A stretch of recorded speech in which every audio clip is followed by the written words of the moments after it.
Paul's first letter to Timothy. Paul spent many years traveling about and starting new churches, and he developed a large team of co-workers in this mission. Timothy was one of these. Paul was once in the city of Lystra, and he met Timothy's faithful mother and grandmother, and he was impressed by Timothy's passion and devotion to Jesus. And so Paul mentored him for many years and eventually started sending him on missions to different churches. And so when Paul got word about a group of leaders who infiltrated the influential church in Ephesus, they were spreading incorrect views about Jesus and what it means to follow him, he sent Timothy to confront these leaders and restore order to this church.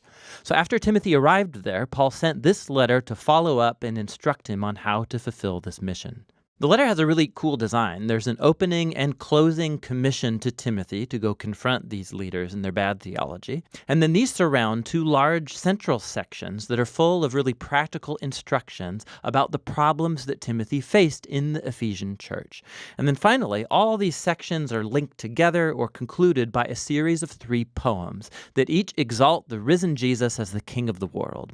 Let's dive in and you'll see how it works. Paul opens by recalling how he sent Timothy to Ephesus to confront these leaders who were spreading their strange teaching.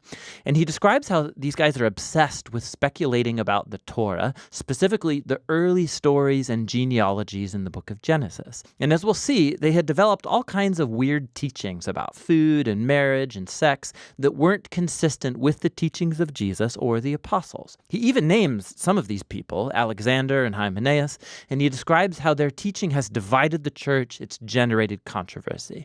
And Paul says this is actually the first clear sign that their teaching is distorted. When genuine Christian teaching is done, it's faithful to the way of Jesus, and it results in love and genuine faith. And he says the purpose of the Torah anyway isn't to fuel speculation. Rather, its purpose is to expose the truth about the human condition, as it did for Paul. Correct teaching about the Torah will lead people to see the grace of God revealed in the Messiah, who came to save sinful, broken people. And so Paul closes here with a poem that honors King Jesus over all, and he calls Timothy to shut these men and their false teaching down. He then addresses very specific problems in this church caused by the false teachers. First of all, he calls Timothy to hold regular church prayer gatherings, to pray for the governing leaders of Rome and for peace.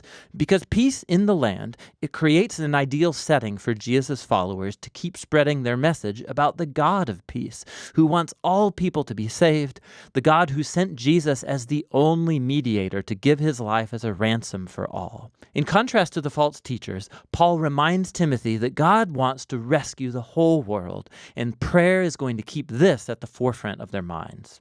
Paul then addresses problems related to men and women who are being influenced by these corrupt leaders in Ephesus. So he first shuts down a group of men who are getting drawn into angry theological disputes started by the teachers. He says these guys should learn how to pray. Then he confronts a group of wealthy women in the church who were treating the Sunday gathering like a fashion show. They were dressing so upscale that they would shame most of the other people who couldn't afford such a wardrobe. And not only that, but some of these women were also usurping leadership positions in the church, and they were teaching others the bad theology of the corrupt teachers. And so Paul shuts these women down. He says they should not teach or lead in the church. And then he goes on to explore the story of Adam and Eve and the serpent from Genesis chapter 3. Now, this is one of those sections in Paul's letters where, like Peter said, he's kind of hard to understand. There are many different views about what Paul meant here. Some think that Paul is prohibiting women from ever teaching or leading men in any church, and that his comments about Adam and Eve are about how God has ordered that only men should be leaders in the church. There are others who think that Paul is prohibiting women from having leadership authority over men in a church, but that once educated, women should and can teach as leaders in a church under male leadership. And there are still others who think that Paul is only prohibiting these women in Ephesus, and that his comments about Adam and Eve are a comparison of how these women have been deceived by the false teachers. Whichever view you take, Paul is clear that these Ephesian women need to come under Timothy's leadership and get a proper theological education. And the goal is to help them grow so that they could one day become like the outstanding female ministers that Paul mentions in his other letters, like Phoebe or Junia or Priscilla. Paul continues to address this leadership crisis, and he calls Timothy to appoint a small, healthy team of husbands and fathers who will act like elders or overseers for the church. These should be men of outstanding character and integrity, and they will work alongside a team of deacons. It's a Greek word that means servant.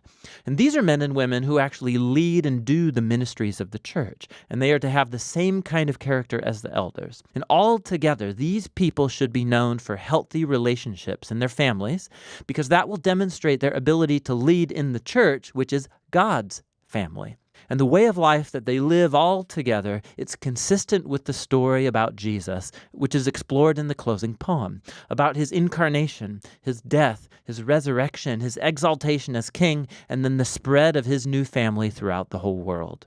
Paul's second body of instructions for Timothy are, again, very specific to the problems caused by these bad leaders.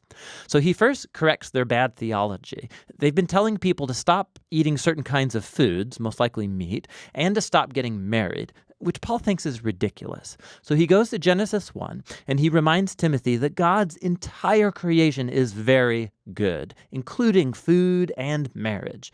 It is all to be received with gratefulness by those who know and give thanks to the Creator. Paul then moves on to address problems about the church's care of widows. So this very important ministry was being taken advantage of by younger, wealthy widows, most likely the same troublemaking women from chapter 2. They would sign up for the church's support, but then spend their days sleeping around, spreading gossip, and damaging the church's reputation in the city. Paul is having none of it. He says that only older widows that have no other family support qualify, and for these, the church should show the love and generosity of Jesus. Paul then addresses problems among some older men in the church, and Timothy is to respect their age but not their misbehavior, which seems to be alcohol-related. They're damaging the church's reputation in Ephesus. And so Timothy is in love to confront them and have them step down if they're in leadership. And then Paul adds this interesting side note that this doesn't mean that Timothy himself should never drink. Given his stomach problems, he should probably have a glass of wine each night with dinner. Paul then addresses a problem among Christian slaves. Some of them were disrespecting their Christian masters.